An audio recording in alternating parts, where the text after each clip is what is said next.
자, 이번 시간에는 CSS에서 디스플레이 속성을 살펴보도록 하겠습니다. 자, 디스플레이 속성은 우리가 앞서 HTML이 크게 두 개로 나뉜다고 했어요.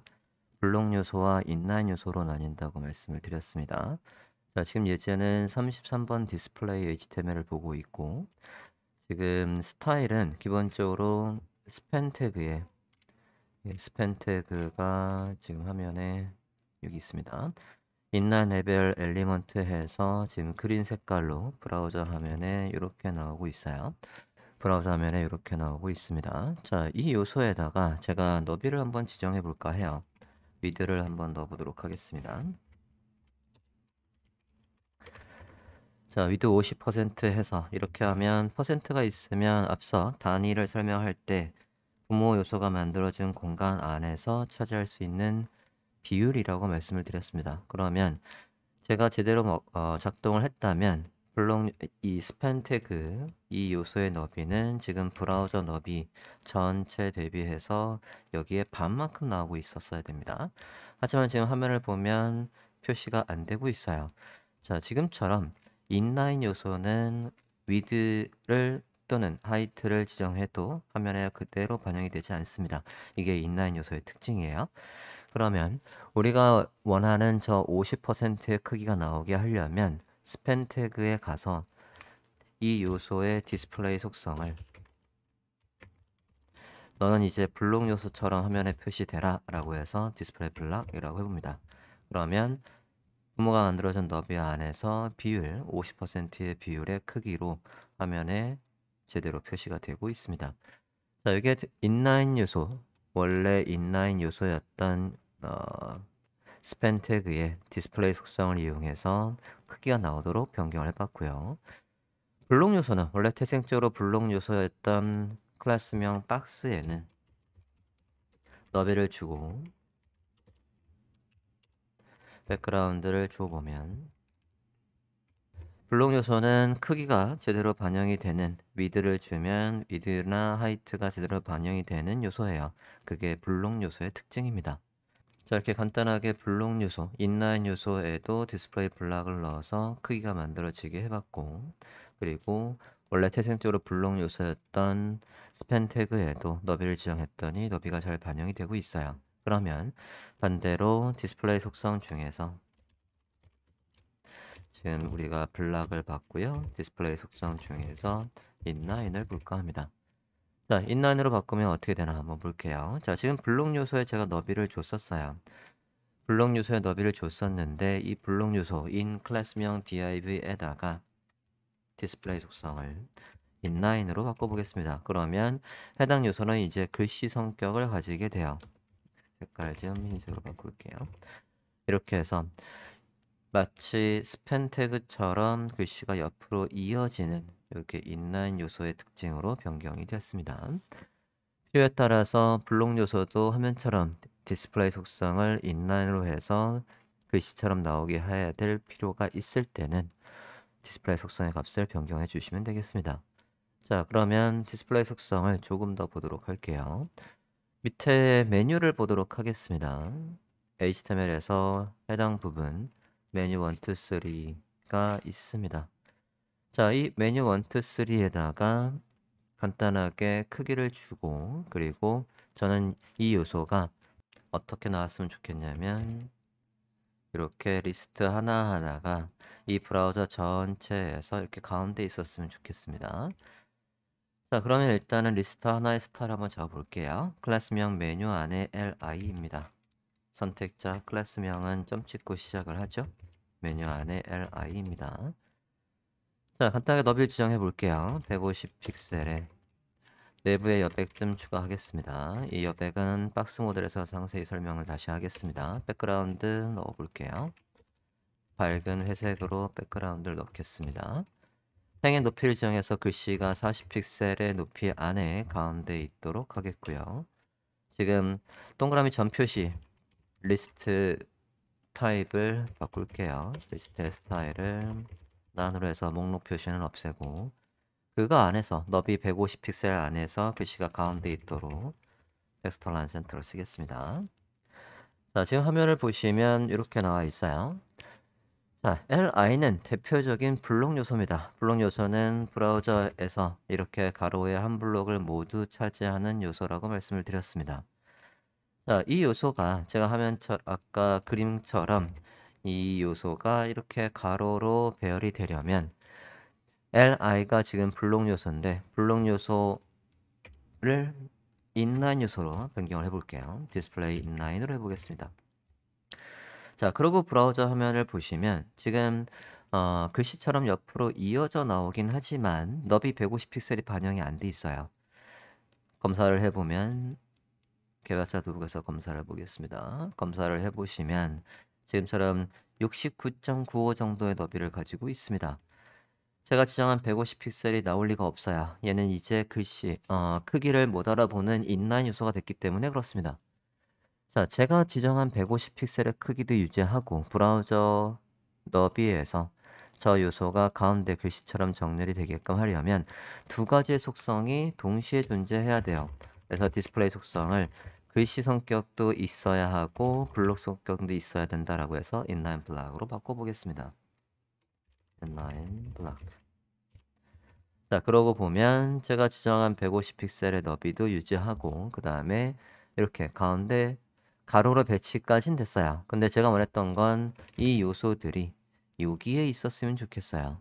자, 그러면 제가 지금 디스플레이 인라인 블락으로 해서 이 li 하나하나를 글씨 성격도 있게 했고요. 그리고 블락 성격도 있게 해서 150 픽셀의 크기가 나온 거예요.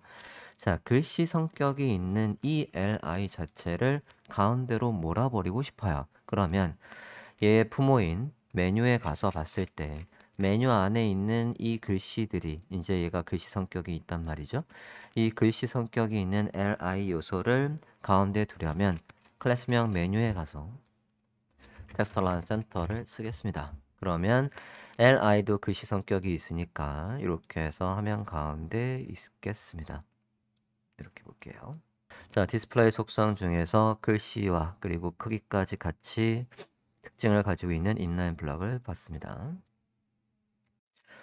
자, 그 다음엔 이미지. 지금 중간에 보시면 플레이스 홀디트에서 더미 이미지가 두 개 있습니다.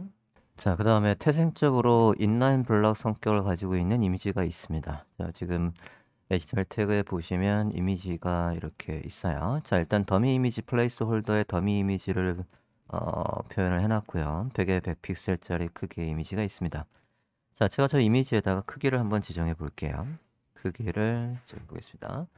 자, 지금 이미지 보시면 이미지가 글씨처럼 옆으로 나열되어 있어요. 그래서 이렇게 옆으로 나열되어 있는 것만 봤을 때는 얘가 인라인 요소처럼 작동을 하고 있습니다. 너비도 한번 지정을 해볼게요. 너비를 지정해 보겠습니다. 200픽셀 하고요. 하이트는 빌드를 늘어나라고 오토로 해보겠습니다. 자, 그럼 브라우저 화면을 보시면 이미지의 크기가 200픽셀이 세로도 200픽셀 크기가 잘 반영되고 있어요. 그래서 이미지는 태생적으로 인라인 블락 성격이 있습니다. 자, 다음 디스플레이 속성 중에서 테이블을 살펴볼까 합니다. 자, 지금 예제에서요. 예제에서 포트폴리오 아이템 1, 2, 3가 있는데 이 1, 2, 3가 저는 정확하게 이제 3등분이 되는 레이아웃을 만들고 싶어요. 그래서 이렇게 해서 3등분이 정확하게 되게 하고 싶습니다. 자, 그러면 앞서 배웠던 디스플레이 인라인 블락으로 먼저 한번 접근을 해볼게요. 화면과 같이 가운데 있고 이 요소의 너비가 다 동일하게 나와야 된다라고 했습니다. 그러면 지금 우리가 누구한테 스타를 잡으려고 하냐면 클래스명 포트폴리오입니다. 그 안에 li들이에요. 일단은 포트폴리오, 클래스명 포트폴리오에 가서 글씨 성격으로 바꿀 거기 때문에 텍스트 얼라인 센터에서 요소들이 가운데 있게 해주고 그거 안에 li에 가서 너비를 지정해 보겠습니다. 자, 정확하게 3등분이 될 거기 때문에 저는 33.3333% 정도 해서 너비를 주고요. 라인 하이트 40픽셀 안에 글씨의 가운데 있도록 하고 백그라운드도 밝은 회색으로 처리를 해보도록 하겠습니다. 목록 표시 없앨게요. 목록 표시를 없애주고 디스플레이를 inline 블락으로 바꿔보겠습니다. 자, 이렇게 해서 블락 요소 아까 우리가 여기에서 메뉴 1, 2, 3 했던 거와 똑같이 해봤습니다. 자, 그런데 지금 제가 너비를 아무리 늘려도 얘가 아이템 1, 2, 3가 가로로 한 블럭 안에 들어오지 않고 있습니다. 자, 왜냐면 지금 앞서 우리가 이 요소를 inline 블럭으로 바꿀 때 이 사이 공간 있잖아요. 이 사이의 공간은 어디에 공간이 나오고 있는 거냐면 앞서 메뉴 1, 2, 3 볼게요. 우리가 여기서 엔터를 때렸거든요. 여기서도 엔터, 여기서도 엔터. 그러면 하나 이상의 공백이 나와서 지금 브라우저에서 한 칸 정도만 반영을 해주고 나머지는 무시한 거예요.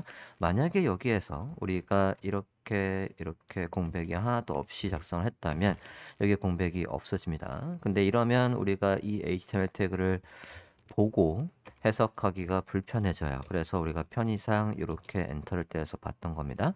그러면 이 부분도 여기에서 공백을 없애버리면 당연히 위로 올라올 것 같아요. 여기도 한번 없애보면 이렇게 해서 올라왔단 말이죠.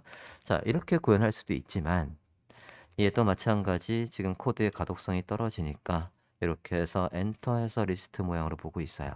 그러면 다시 넘쳐서 아래로 내려올 건데 저거를 어떻게 하면 우리가 지정한 3등분의 너비를 유지하면서 가로 배치가 될까?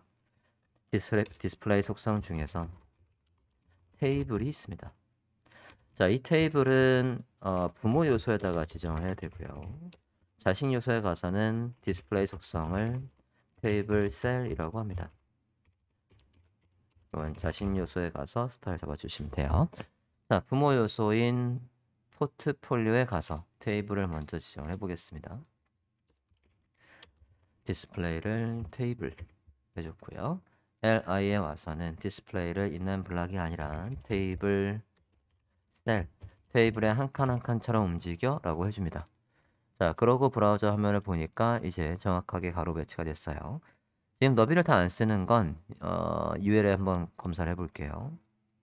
UL이 너비를 다 안 써요. 그러면 UL에다가 너비를 만약에 100%를 주면 UL이 이만큼의 공간을 다 쓸 거고요. 그리고 UL 왼쪽에 공간이 하나 있어요. 컴퓨터들을 보면 제가 주지도 않은 내부의 여백이 좀 있습니다. 저것도 없애고 스타일 한번 잡아보도록 할게요. 패딩을 없애고 그 다음에 너비도 100%로 지정을 해보겠습니다. 자, 그러면 제가 원했던 거와 마찬가지로 의도대로 이제 정확하게 3등분 그리고 가로 배치가 되는 레이아웃이 만들어졌습니다. 자, 테이블로 하면 이렇게 해서 정확하게 얘가 이제 어떤 모양새가 된 거냐면 말 그대로 표에 한 칸 한 칸처럼 얘가 레이아웃이 만들어진 거예요. 표에 한 칸 한 칸처럼. 자, 이 테이블 셀이 가로 배치하고 사이에 공간 1도 없이 가로 배치하는 건 좋은데 얘의 단점이 뭐가 있냐면 이 사이를 떨굴 방법이 그렇게 확실한 방법이 없습니다. 뒤에 이제 박스 모델을 배운 다음에 우리가 요소의 마진, 패딩 그런 거를 이용해서 얘한테다가 이 li에다가 좌우의 여백을 지정할 수 있지만 아무리 여백을 지정해도 테이블이기 때문에 이 여백이 여기에 반영이 안 돼요. 그래서 이 테이블로 만든 거에서 간격을 조절할 때는 이 부분에 li 안에 다른 요소를 하나 더 만들고요. li 안에 패딩을 이용해서 빈 공간을 좌우든 오른쪽에 만든 다음에 li의 새로 만든 요소에다가 배경색을 지정해서 마치 이 빈 공간이 마진처럼 보이게 하는 수밖에 없습니다. 자, 여기 테이블 셀을 이용해서 요소들을 정확하게 가로 배치를 한 거고요. 자, 디스플레이 속성 중에 마지막으로 어떤 속성이 또 있냐면 화면에 요소를 우리가 지금 디스플레이 직역하면 표시하다라는 거지 않습니까? 여기에서 none 하면 화면에 표시를 안 해줍니다. 자, 예를 들어서 제목을 한번 없애보도록 할게요. 지금 예제는 계속 33번을 보고 있습니다. 자, 여기에서 헤딩 H2 요소를 화면에 보이지 않게 해보겠습니다. 지금은 이렇게 디스플레이 화면에 보이고 있어요. 자, 저 헤딩 부분을 화면에 보이지 않도록 화면에 표시를 하지 말아라 H2 태그를 선택하고 디스플레이 none 해보도록 하겠습니다. 자, 디스플레이 none을 해보면요. 이 요소가 아예 화면에서 사라졌어요. 그래서 여기에 공간이 원래 있었는데 비저빌리티가 위로 올라와서 그 공간을 대신하고 있습니다. 자, 우리가 화면에 요소를 보이고 안 보이게 하는 방법이 지금처럼 디스플레이 none을 하는 방법도 있고요. 그 다음에 비저빌리티라는 속성이 있어요. 비저빌리티. 비저빌리티의 값을 hidden으로 하면 화면에 안 보이는 거고요. 보이게 하는 건 visible입니다. 자, 그러면 제가 비저빌리티를 이용해서 여기 H3를 안 보이도록 해볼게요. H3입니다. 지금 주목해서 보실 부분은 이 부분이 이제 안 보일 건데 아래 요소들이 위치가 변경되는지 그걸 확인하시기 바랍니다. 자, H3의 비저빌리티를 히든으로 변경을 해볼게요. 자, 이렇게 히든을 했어요. 자, 그러면 지금 여기에 있던 H3 제목이 화면에 보이지 않는데 공간은 그대로 차지하고 있어요. 아까 디스플레이 none 같은 경우에는 공간을 차지하고 있지 않았습니다. 근데 얘는 공간을 유지하고 있어요.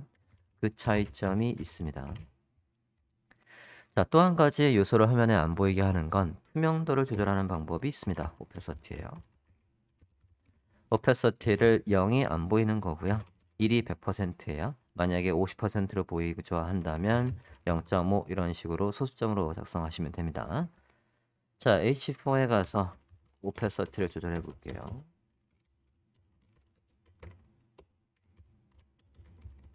오페서티를 0으로 해서 안 보이게 했어요. 자, 그러면 얘도 투명도가 낮췄을 뿐이지 해당 요소가 여기 있습니다.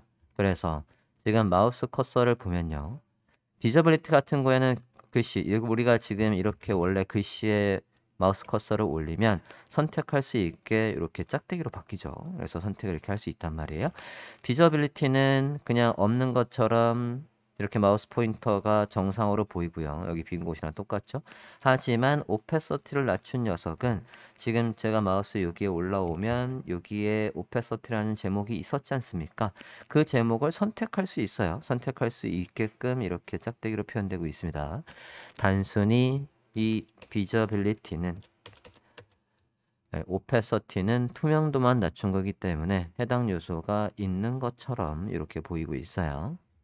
자, 이렇게 화면에 보이고 안 보이게 하는 속성들을 살펴봤고요. 지금까지가 일단 CSS 기초에서 여러분이 학습해야 될 디스플레이 속성을 설명을 드린 거고, 그 외에도 우리가 이제 중급, 고급으로 가면 디스플레이 속성은 플렉스가 있고요. 그리고 그거보다 더 진보되어 있는 그리드라는 녀석도 있습니다. 해당 플렉스 같은 경우에는 중급 파트에서 소개를 하고요. 그리드 같은 경우에는 지면상 도서에는 넣지 못했습니다. 참고하시기 바랍니다. 이상으로 디스플레이 속성에 대한 설명을 마치도록 할게요.